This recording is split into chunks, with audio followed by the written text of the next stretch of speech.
दिल का अब संकल्प यही है,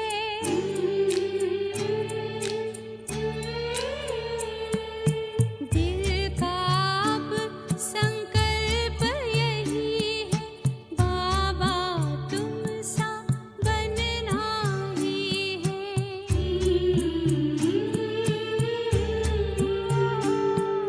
साथ लिया है, हाथ लिया है, वादा पूरा करना ही है।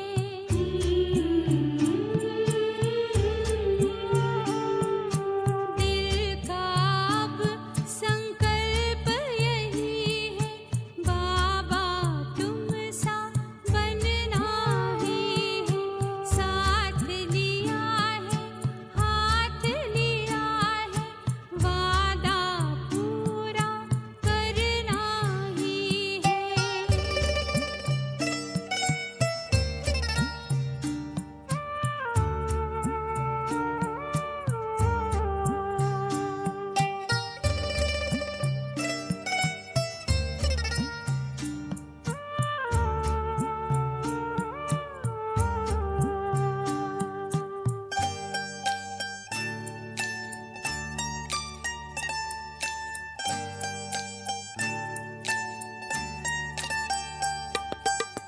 कितने तुम तो निरहंकारी, कहते मैं हूँ सेवाधारी।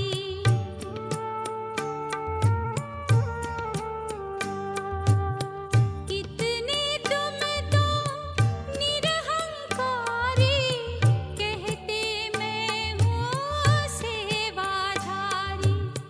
कैसे प्यार के सागर से जीवन गागर भरना ही है। दिल का अब संकल्प यही है,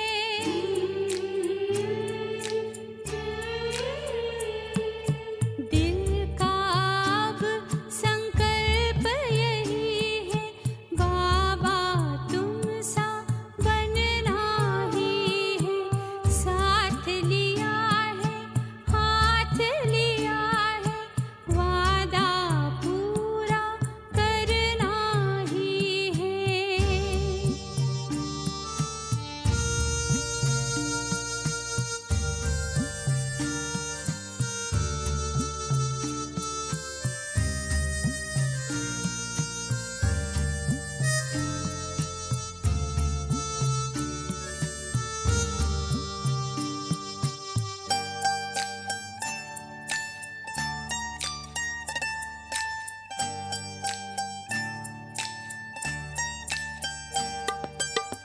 जीवन का है मर्म बताया, नेक कर्म करना सिखलाया।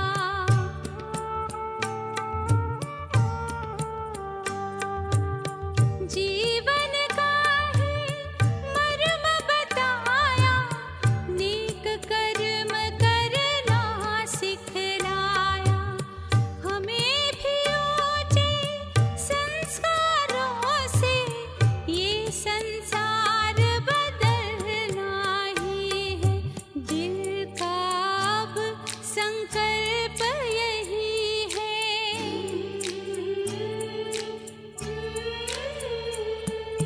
दिल का अब संकल्प यही है, बाबा तुम सा बनना ही है। साथ लिया है, हाथ लिया है, वादा पूरा करना ही है।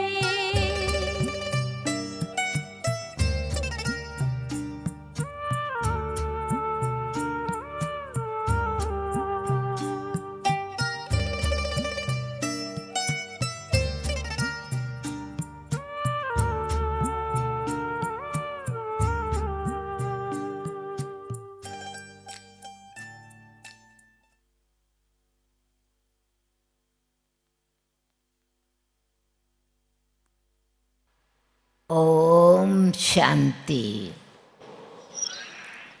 ओम शांति, ओम प्रेम, ओम प्रेम, ओम आनंद, ओम आनंद। आप सभी बाप दादा के चैतन्य चमकते हीरों को देख बाबा के नैनों के नूर, बाबा की शिक्षाओं को अपने जीवन में धारण करने वाले बाबा के बच्चों से मिलकर के जो बाबा से मिलन मनाने आए अथवा सेवाधारी बनकर विश्व सेवाधारी होते हुए, विश्व कल्याणकारी होते हुए विशेष सेवा के निमित्त सेवाधारी आए हैं। सेवाधारियों का तो विशेष मान अथवा भगवान को भी बहुत, बाबा भी प्राउड है अपने बच्चों को देख करके कि बाबा विश्व कल्याणकारी रूहानी सेवाधारी है। और आप सब बच्चों को भी देख करके जो इंदौर से आए, सेउन से आए हैं। अब इंदौर को बाबा ने एक समय मिलन मनाते हुए कहा था, जिनको अभ्यास हो इंडोर रहने का, इंडोर्स इंग्लिश में है अंतर्मुखी स्थिति। तो आप सभी आत्माएं अंतर्मुखी स्थिति का अभ्यास करने वाले, सदा सुखी रहने वाले बाबा के बच्चों को फिर से ओम शांति और नमस्ते।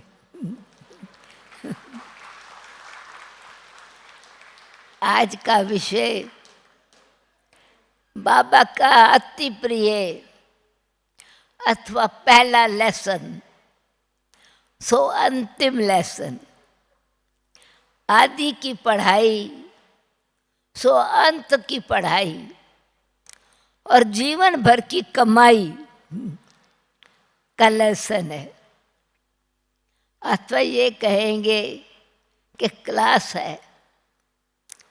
एक्चुअली बाबा की तो रोज की क्लास, रोज की मुरली हम बच्चों को आज का जो हमको क्लास कराने के लिए टॉपिक दिया है, बाबा तो रोज वही क्लास कराते हैं।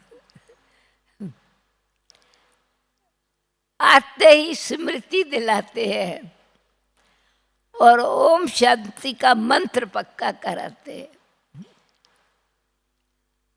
ओम स्वरूप की स्मृति दिलाते हैं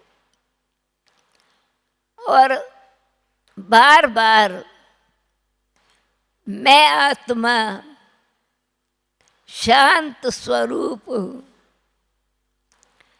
आप आत्मा भी शांत स्वरूप हो। कल परसों की मुरली में हर दो साइड लाइन के बाद जिसको भी देखो, किस रूप से देखो, आत्मा स्वरूप से देखो। कहाँ देखो? आत्मा को उसकी भ्रकुटी के तख्त पर बैठा हुआ देखो। और याद कराया, हे रूहानी बच्चों, हे आत्माओं, सुनते हो? बच्चों ने कहा जी बाबा, हम आत्माएं सुनती हैं। तो ये बार बार अभ्यास बाबा क्यों कराते? क्योंकि आत्मा ने हम आत्माओं ने साकार शरीर लेते लेते कलयुग के अंत में जब तक पहुँचे, सीढ़ी उतरते कहाँ तक पहुँच गए? सतो प्रधान स्टेज से उतर करके तमो प्रधान स्टेज पर आ गए। गोल्डन एज से आयरन एज में पहुंच गए। आत्मा को जंक लग गई, अथवा बाबा ने कहा सोने में खोट पड़ गई। लोहा बन गए तो जंक लग गई, तो अंदर चली गई। तो बाबा को फिर से आत्मा को अंतर्मुखी बना के अपने वास्तविक स्वरूप की स्मृति दिलाई। और वास्तविक स्वरूप की स्मृति है अपने असली स्वरूप की स्मृति, निराकारी अवस्था, अशरीरी अवस्था।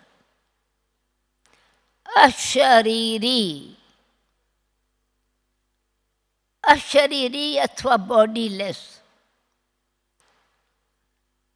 उसका अभ्यास कैसे करें? जैसे शरीरवान का अभ्यास किया, लौकिक माँ बाप ने कराया। जन्म लेते ही क्या अभ्यास कराया? बार बार तो मेरी बड़ी लवली बच्ची है, बड़ी प्यारी बच्ची है, बड़ा मीठा बच्चा है, तो मेरा फरिश्ता बच्चा है, तो मेरी रानी बेटिया है। बिटिया बेटा बेटा क्या के बिटिया बेटिया क्या करके पक्का करा दिया। शरीर का जो देह का भान पक्का हो गया कि हम बेटी हूँ या बेटा हूँ। देह का भान, अभिमान तो पीछे आया, भान माँ बाप ने दिया। हमको अगर कहते तुम लड़का हो, तुम लड़का हो, हम पक्का कर लेते हम लड़का है। पर तुम लड़की हो, तुम कुमारी हो, तुम बिटिया हो, हमने यही पक्का कर लिया। हमारे शरीर का स्वरूप को ही स्वरूप की स्मृति दिलाई। तो ब्राह्मण बने हम, नया जन्म मिला, तो बाबा भी हर मुरली में क्या अभ्यास कराते? बच्चे तुम आत्मा हो, तुम निराकारी हो। अब आत्मा परंतु साथ साथ स्मृति स्वरूप भी दिलाते, अथवा दिव्य दर्पण भी देते कि तुम आत्मा ज्योति बिंदु स्वरूप हो, चैतन्य चमकता सितारा हो। आज भी कहा मुरली में, कहते हैं भ्रकुटी बीच चमकता है एक अजब सितारा, पर वो कौन सा सितारा है? ये हम सितारे भाग्यवान हैं, धरती के सितारे हैं, बाबा के नैनों के नूर हैं, चैतन्य सूक्ष्म ज्योति है। पर अब ये अभ्यास कैसे करें? सिंपल बात बाबा ने बताई कि बार बार अपने आप को याद कराओ और इसका अर्थ समझो कि अशरीरी का अर्थ क्या है। शरीर नहीं हूं मैं, ये ज्ञान तो मिल गया, समझ भी आ गई, परंतु अभ्यास अगर नहीं है तो फौरन अपने शरीर का रूप ही याद रहेगा, शरीर का भान ही पक्का रहेगा, और भान के साथ साथ अभिमान भी पक्का हो जाएगा। तो इसीलिए बाबा कहते कि ये अभ्यास करो, practice makes a man perfect. हमको लक्ष्य परफेक्ट बनने का है, तो जो डिफेक्ट आ गया अथवा जो कमी आ गई हमें अंदर, कमजोरी आ गई, उसको दूर करना है। कमजोरी तो पीछे बीमारी के रूप में आ गई। आज बाबा ने कहा कि आत्मा भी रोगी हो गई तो वैद्य जैसे दवाई देता है तो साथ साथ परहेज भी बताता है। तो बाबा ने फिर ये प्रैक्टिस बताई कि अपने आप को बार बार आत्मिक स्थिति में स्थित करो। बॉडी लेस मतलब क्या है? सचमुच देखा जाए तो हम ये जो हमारा शरीर की ज्ञान इंद्रियां हैं और कर्म इंद्रियां हैं, इस रथ पर ही सवार हैं राजा दशरथ बन के। दशरथ ये शरीर रूपी रथ पर विराजमान है। 5 ज्ञान इंद्रियां हैं, यानी आँख, कान, नाक, मुख, जबान और त्वचा, स्पर्श करने की शक्ति। तो ये ज्ञान इंद्रियां है, यानी आँखों से देखते हैं तो काला है कि गोरा है, सुंदर है वस्तु है या वस्तु अच्छी नहीं है। आँखों से देखते हैं तो ज्ञान मिलता है, कानों से सुनते हैं, ध्यान जाता है अच्छा या बुरा है, काम की बात है या गपशप फालतू की बात है, महावाक्य है, मधुर वाक्य है या कटु वचन है। मुख से खाते हैं, खट्टा है कि मीठा है पता चलता है ज़बान से। बोलते हैं तो मधुर बोल है या कड़वे बोल है, यानी इससे हमको ज्ञान मिलता है। तो इसलिए इसको ज्ञान का मतलब अवेयरनेस आ जाती है। शरीर के भान से प्रकृति को भान नहीं है, ये भी प्रकृति का तत्व है। शरीर भी प्रकृति का बना हुआ है, परंतु हम इस शरीर रूपी 5 ज्ञान इंद्रिय 5 कर्म इंद्रियों के रथ पर विराजमान होकर के राजा दशरथ तो बन गए, परंतु इस रथ को चलाना कैसे है, कितना समय यूज करना है, कैसे यूज करना है। तो उसके भान में ना आवे, भान होते भी अभिमान ना आवे, इस बात के ध्यान रखने के लिए, क्योंकि जब देह के भान में आते हैं तो देह 5 तत्वों की बनी हुई है। 5 तत्वों की, यानी धरती, शरीर जो है ये मिट्टी का पुतला बोलते हैं, हड्डी मांस का शरीर है, ये प्रकृति का एक तत्व है। शरीर छोड़ते हैं, अग्नि में स्वाह कर देते हैं, 5 तत्व में मिल जाते हैं। तो जिस भान में हम रहते हैं, जिस संग में और कॉन्शियस में रहते हैं, उसका रंग लगता है अथवा उस चीज का प्रभाव पड़ता है। तो अब हम शरीर को अगर शरीर भान से यूज करते हैं और अभी मान करके चलते हैं, बस अभी मैं तो फलाना हूं ना, और फिर अभिमान से मान या अपमान के भेदभाव में आ जाते हैं, और फिर अधीर्यता हो जाती है। अभिमान होता है तो मेरी बात अभिमान, क्रोध आ जाएगा, नहीं माना अपमान महसूस होगा। यानी विकारों का विकृत रूप, प्रकृति के 5 तत्वों में 5 विकार समाये हुए हैं, उसका संग का रंग लग जाता है अथवा असर पड़ जाता है।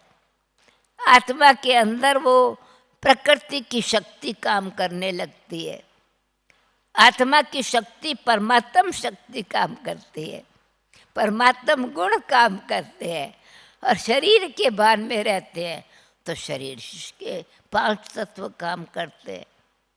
अब 5 तत्व में पहला तत्व ये कौन सा है? पहला तत्व धरती है।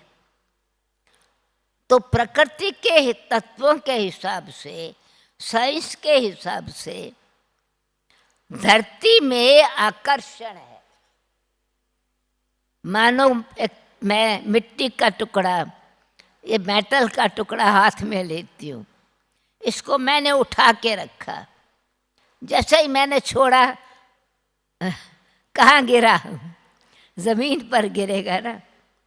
कितनी भी ऊंची चीज रखी हो, वो मिट्टी का पत्थर या पत्थर का टुकड़ा या लकड़ी का टुकड़ा नीचे ही आके गिरेगा।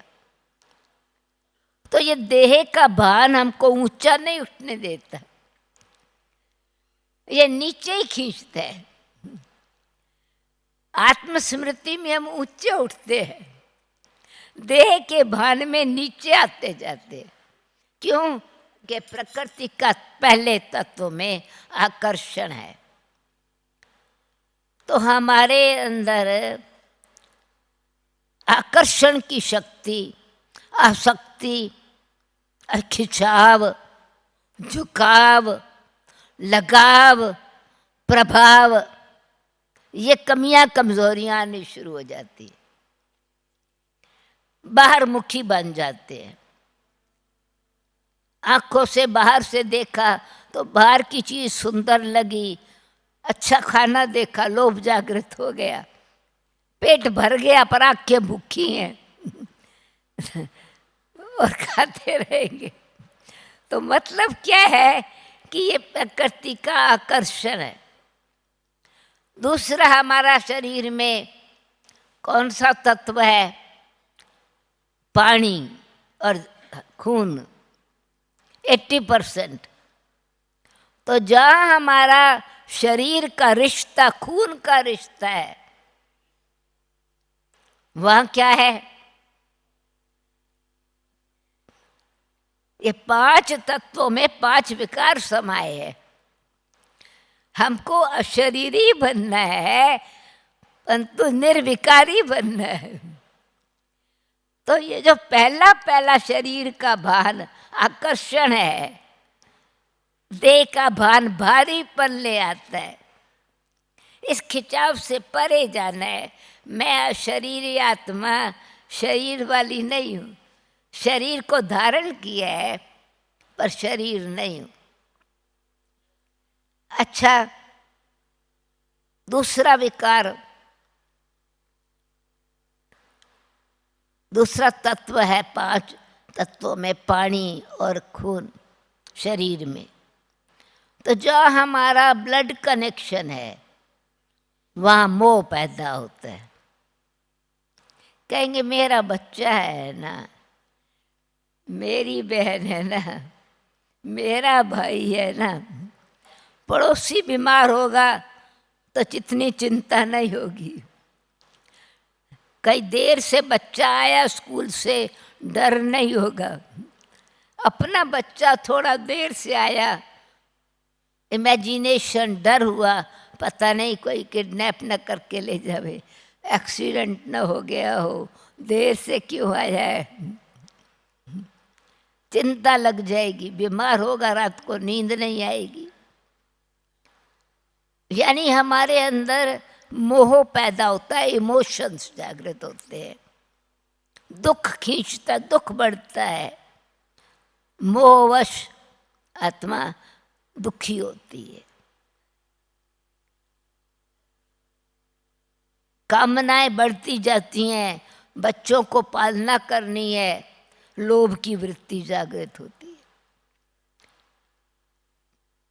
अब तो पहले तीसरा तत्व है हमारे अंदर अग्नि, ही शरीर का टेम्परेचर।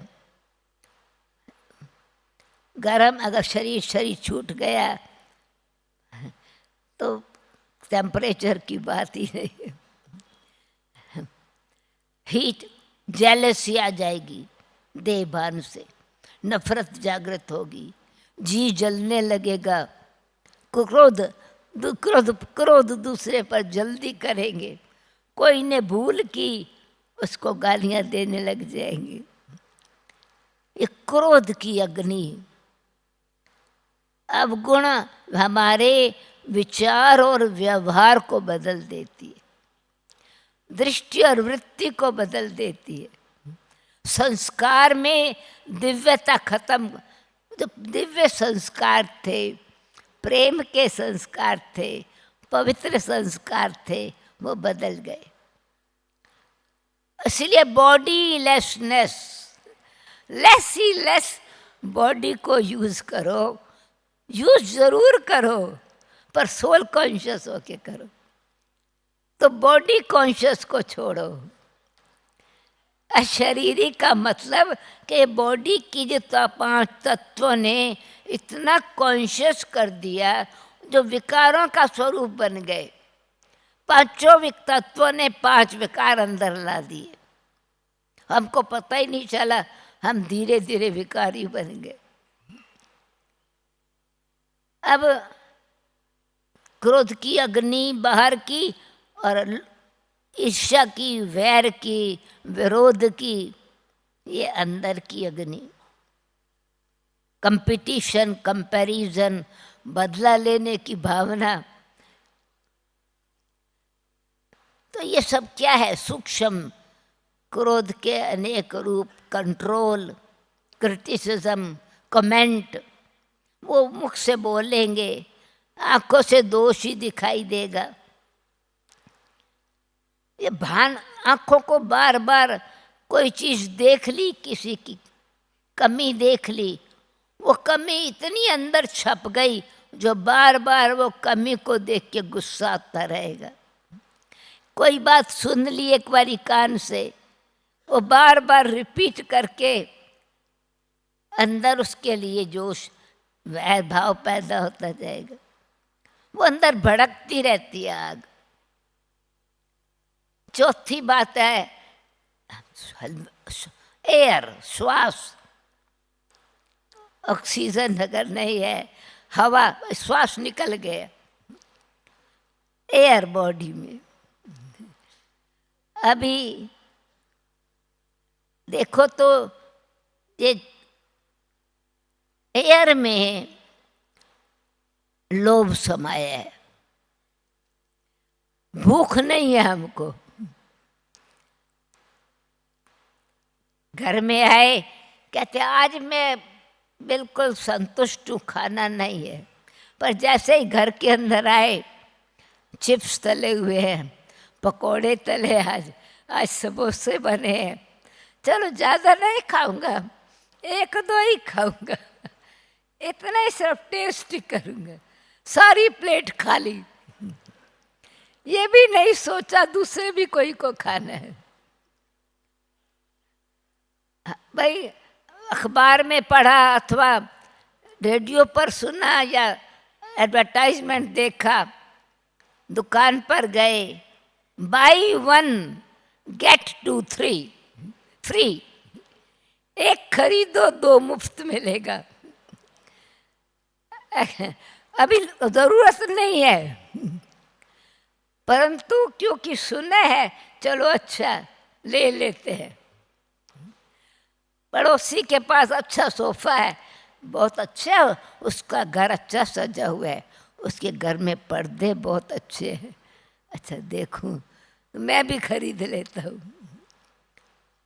वो एयर में फिर आकर्षण इस प्रकार का जो फैलता है, वो वातावरण, हम भी ये ले लेते हैं, हमको चाहिए भी नहीं, खरीद करके ले आए, सारी उम्र घर भरता जाता है, याद यूज भी नहीं करते।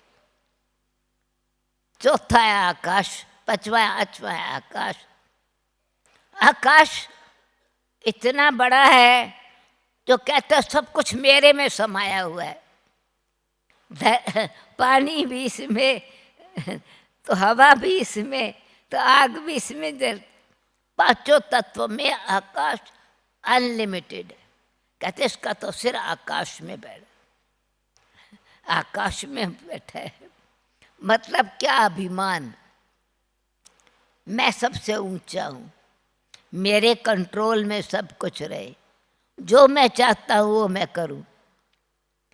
तो कहने का मतलब ये है, मान शान नाम की महिमा हो, मान अपमान का भान। तो ये देह के अभिमान में हम 5 विकारी बनते हैं। जितना देह भान से न्यारे होते जाते हैं, ये 5 तत्व कम यूज होते हैं। अशरीरी, निराकारी स्वरूप, बॉडीलेसनेस, तो खिंचाव भी नहीं होगा, प्रभाव भी नहीं होगा, वृत्ति भी बदल जाएगी।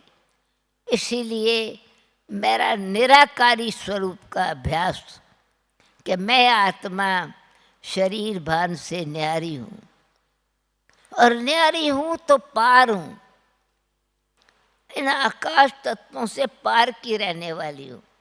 अब तत्वों को भी देखेंगे ना, तो यह तत्व भी सूक्ष्म, जितने जितने अहंकार सबसे सूक्ष्म है और सबसे पावरफुल है।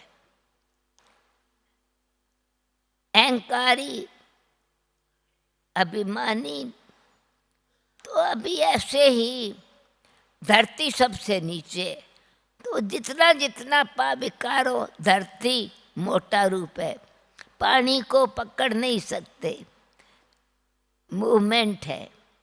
आग में हाथ डायरेक्ट नहीं डाल सकते, ऊपर उठती है। हवा को पकड़ नहीं सकते, हाँ पर्दा हिल रहा है, देख रहे हैं हवा है, तो हवा आपको टच कर रही है, आप टच नहीं कर सकते। आकाश आप पकड़ नहीं सकते, मेजर नहीं कर सकते। तो ये 5 तत्व भी जितने जितने सूक्ष्म होते जाते, उतने ऊंचे होते जाते हैं।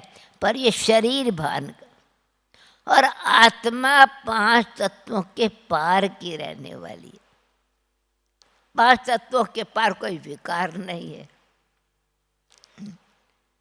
वो ब्रह्मलोक है, वह अखंड ज्योति महातत्व है, वो शांति धाम है। तो मेरा निराकारी स्वरूप शांत स्वरूप है, शुद्ध स्वरूप है।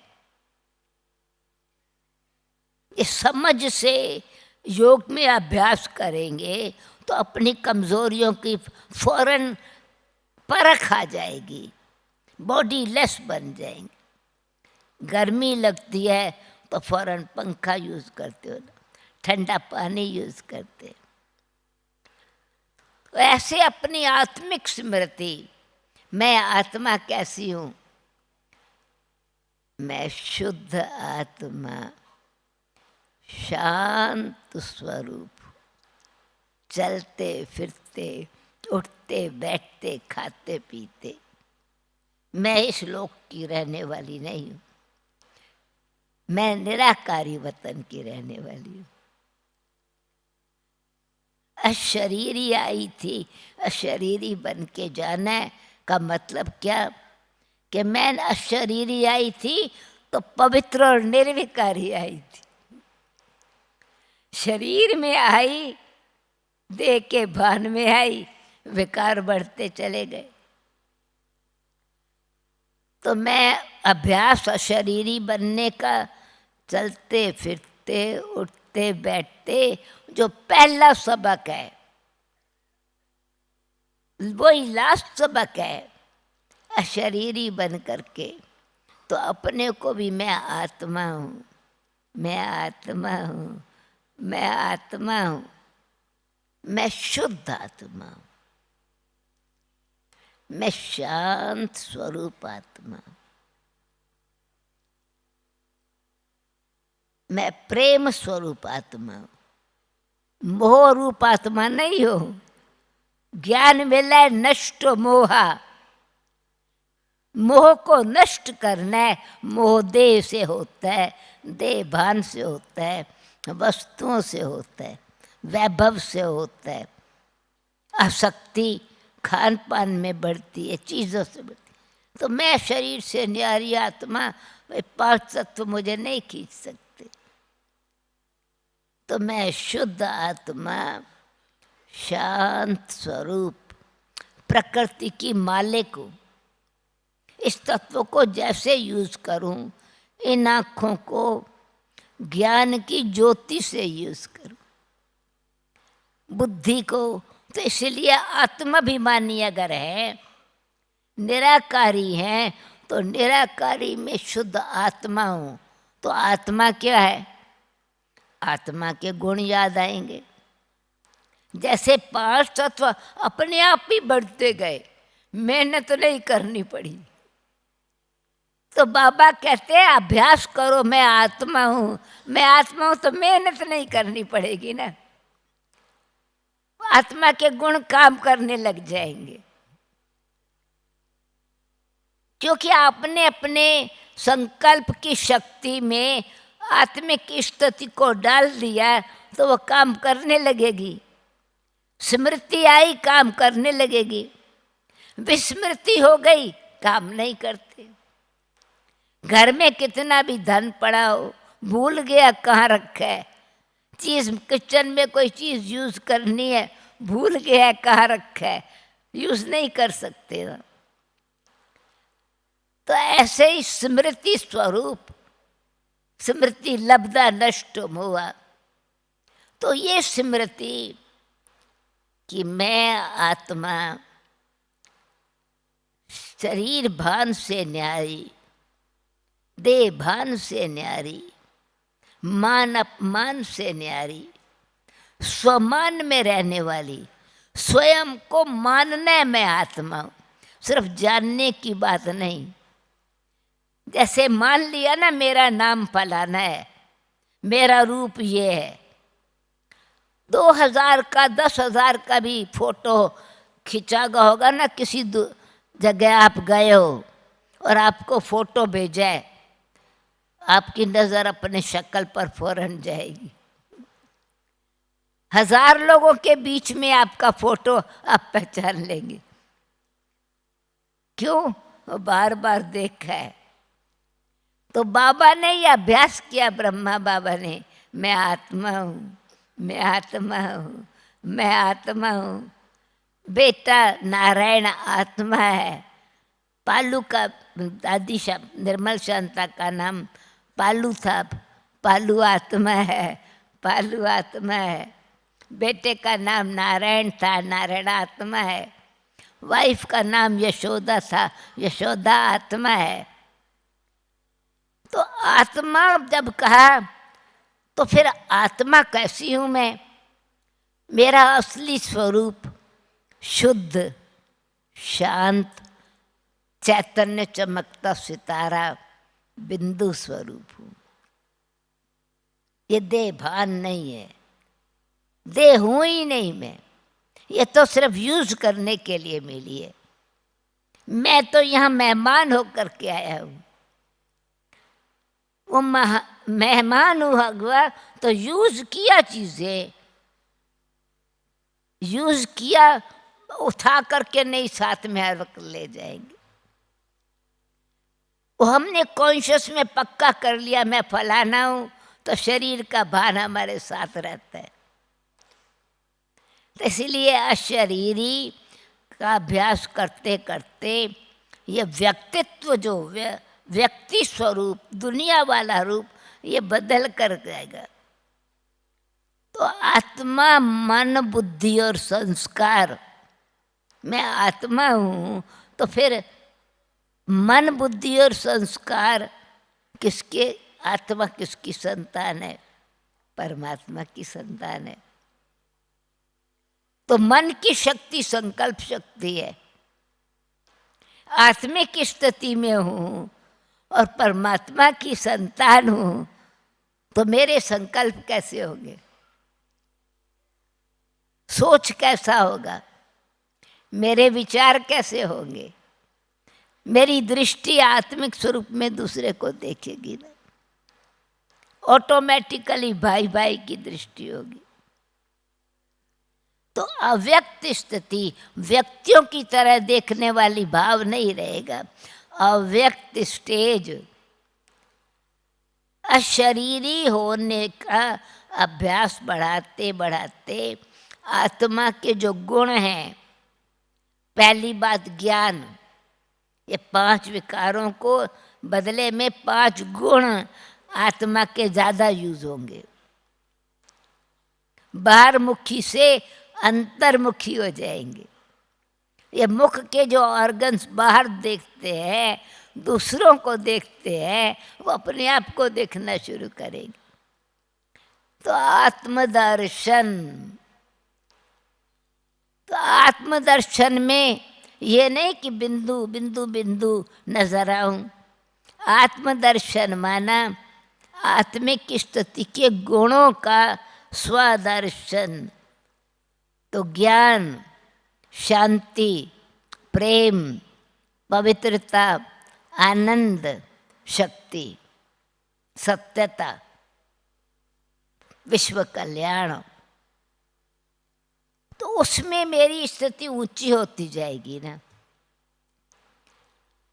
तो बाहर का जो तत्वों का प्रभाव है, विकारों का प्रभाव है, वो नहीं पड़ेगा, वातावरण का प्रभाव नहीं पड़ेगा। तो जो बाबा ने, ब्रह्मा बाबा ने शिव बाबा की शिक्षाओं को प्रैक्टिकल में अभ्यास किया, स्वमान में रहने लगे। मैं तो भगवान की संतान हूँ, सर्वशक्तिवान मेरा साथी है, दिन रात मैं तो बाबा के नैनों का नूर हूँ, मैं तो बाबा के दिल तख्त पर विराजमान हूँ। जो बाबा ने हमको टाइटल दिए, मैं तो होली हंस हूँ। तो हमें बजाय अवगुणों का अभ्यास अथवा प्रभाव होने के बजाय परमात्म पिता के संस्कार, विश्व कल्याण के संस्कार, क्षमा के संस्कार, प्रेम के संस्कार, पावन बनने के संस्कार, वो हमारे अंदर स्वाभाविक जागृत हो जाएंगे। तो ब्रह्मा बाबा ने साकार मुरलियों से रोज की मुरली का अभ्यास करते, प्रैक्टिकल में जो अभ्यास किया, ज्ञान को विज्ञान बना दिया, यानी एक्सपेरिमेंट किया। खाली ज्ञान को ज्ञान नहीं, सृष्टि चक्र का ज्ञान वो तो बच्चा भी रिपीट कर लेगा। ड्रामा का ज्ञान, कल्प वृक्ष का ज्ञान, वो तो कोई अज्ञानी को भी कहो तो पढ़ के सुना देगा। अभ्यास से अनुभव होता है, अनुभव से शक्ति बढ़ती है, अनुभव से निश्चय होता है। अभ्यास करने से आत्मा के अंदर प्रैक्टिस बढ़ी, परफेक्शन आती है। तो मन के संकल्प शुद्ध होते हैं। संकल्प किस प्रकार के चलते हैं? रोज की बाबा की मुरली का अभ्यास करते। तो बाबा ने कहा हर 5-5 मिनट के बाद, आधे घंटे के बाद ड्रिल करना सीखो।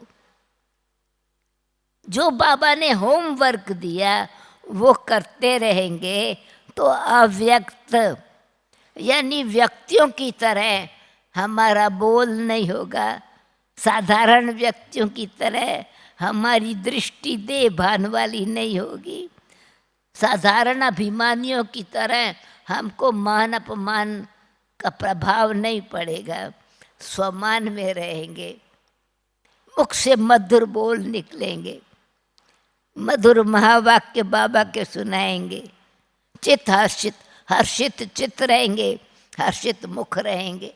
तो ये कर्म इंद्रियां, ज्ञान इंद्रियां भी बदल जाएंगी। अव्यक्त स्थिति का मतलब हमारी ये ज्ञान इंद्रियां, कर्म इंद्रियां वातावरण से प्रभावित नहीं होती।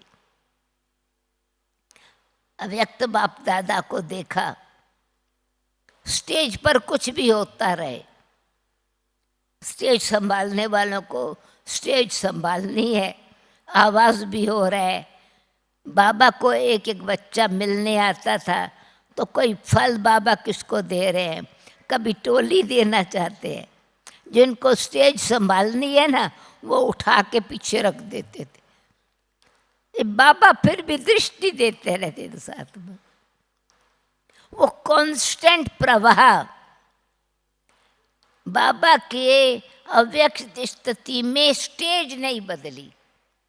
आए अभी भी, कल देखना अच्छी तरह से, एक रस स्थिति।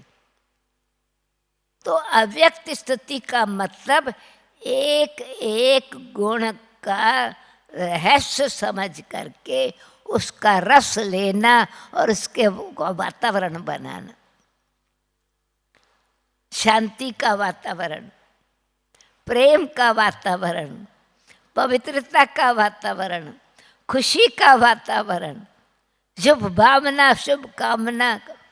भावना बदल गई, कामना बदल गई।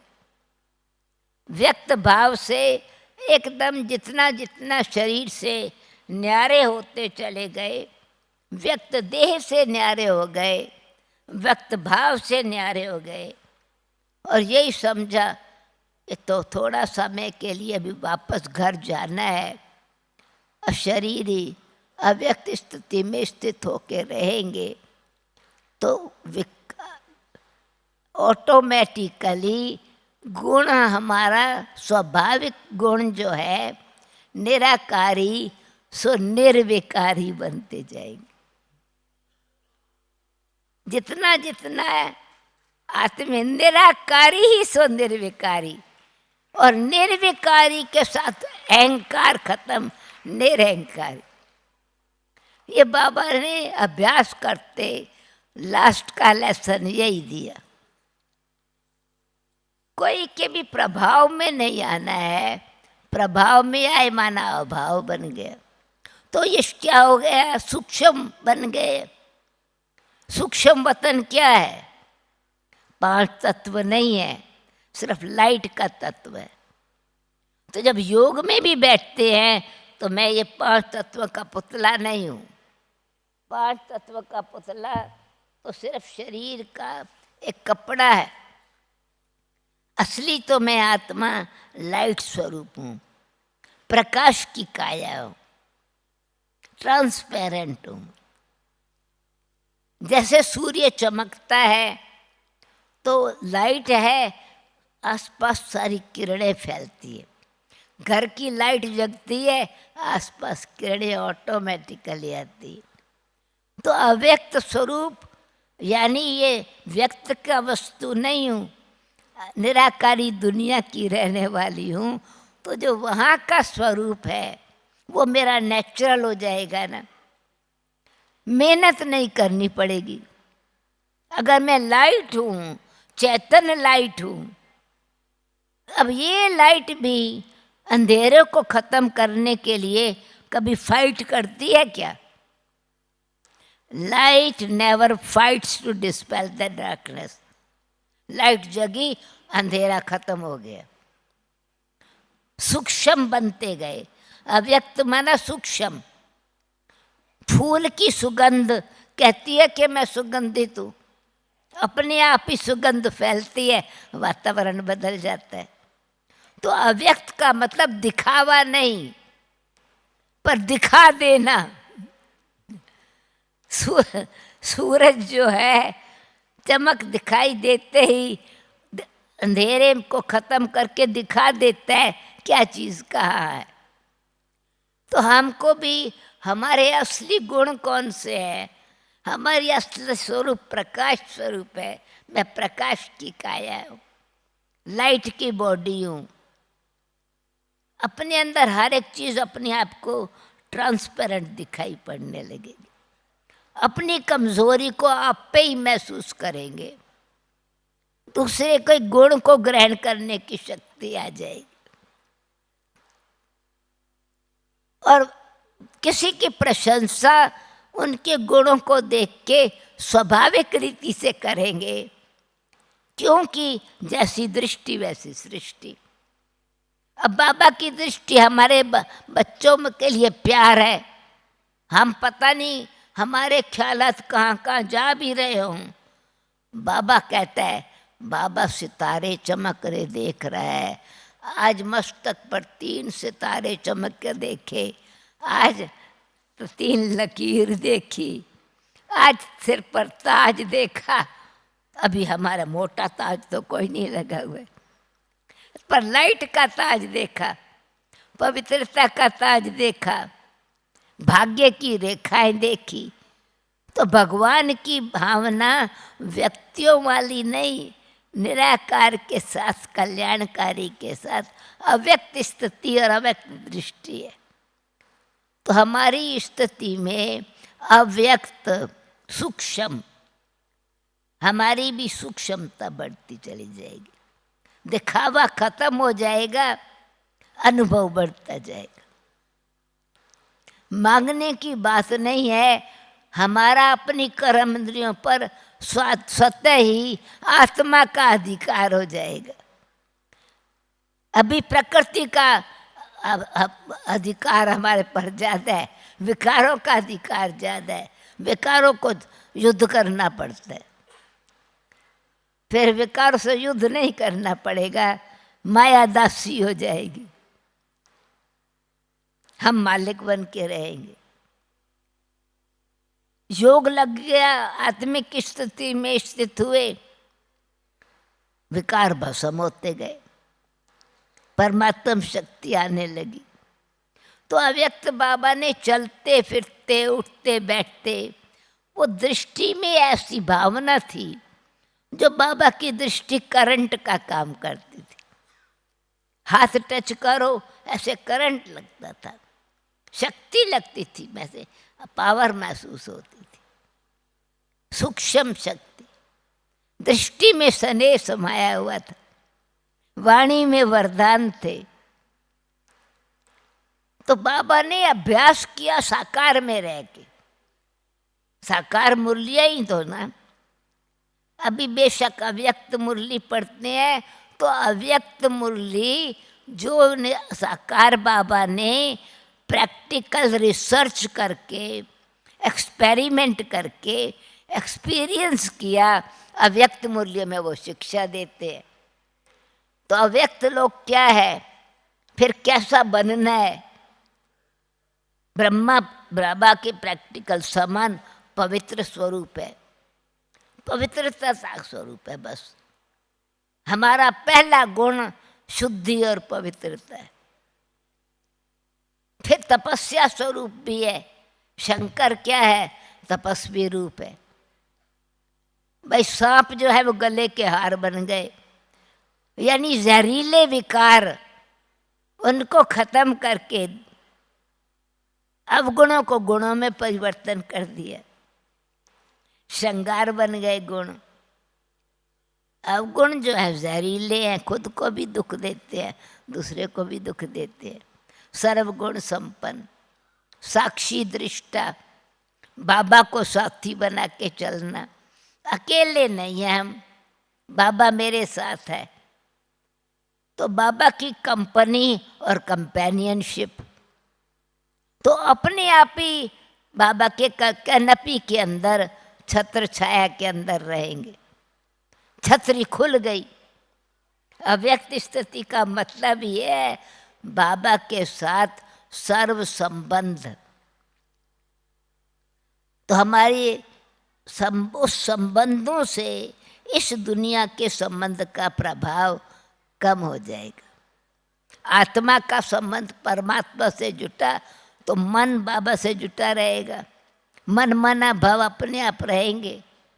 बुद्धि में ज्ञान का मंथन चलेगा, चेकिंग पावर ठीक होगी, चेक करते रहेंगे, चेंज करते रहेंगे।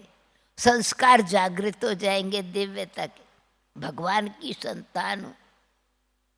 बाप के साथ शिक्षक का संबंध है, तो जैसे संस्कार बनते कैसे हैं?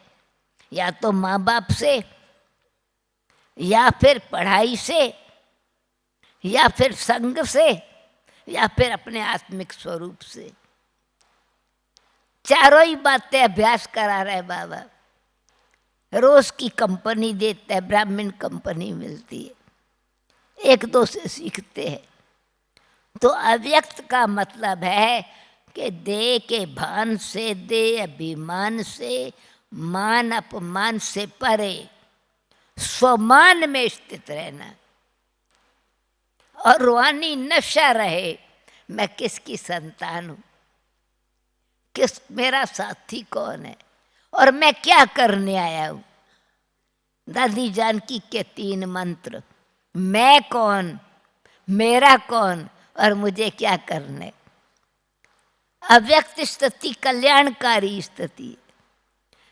तेरे मेरे का भेदभाव नहीं है, सबको एक ही दृष्टि से बाबा देखते हैं। लास्ट का दाना भी बाबा कहता है नंबर 1 दाना है, प्यारा दाना है।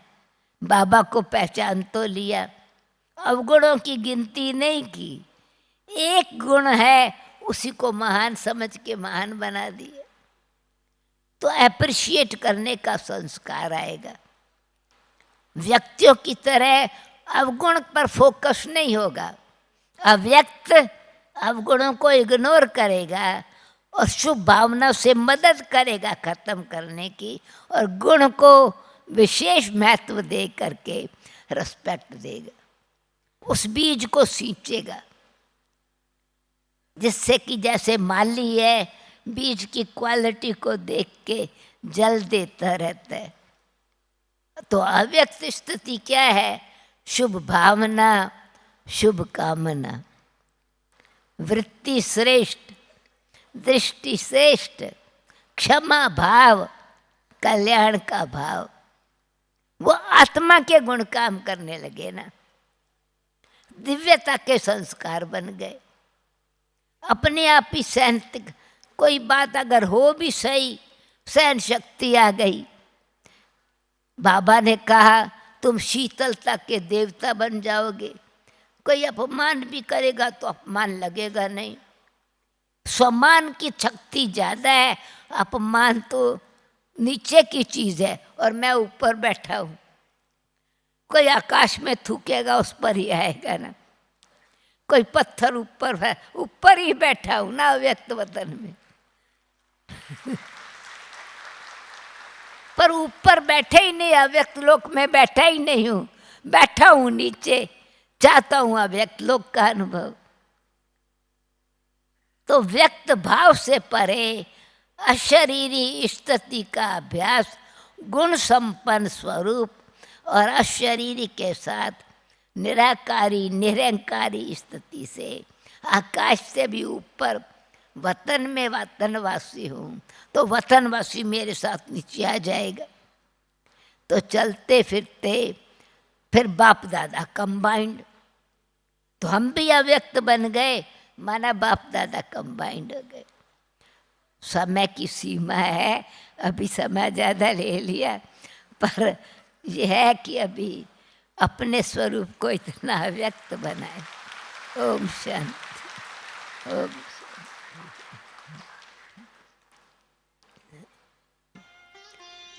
ओम शांति। शब्द है साक्षी होके बाबा को साथी बना के चलो, तो अव्यक्त स्टेज साथ रहेगी, साथ बन के जाएंगे। तप से मिलता जीवन का सुख, तप से मिलता जीवन दान।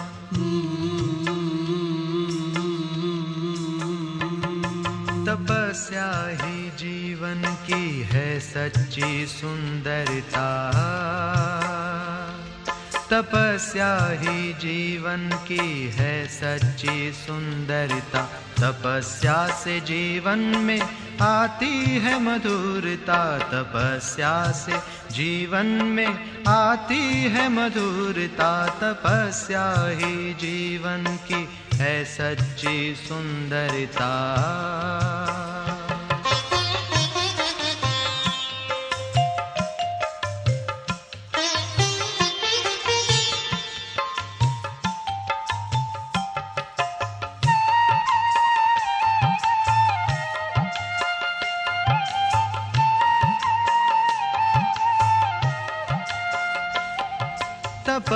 तपस्या सभी के दिलों की दुआ है, तपस्या बिना योगी जीवन भी क्या है।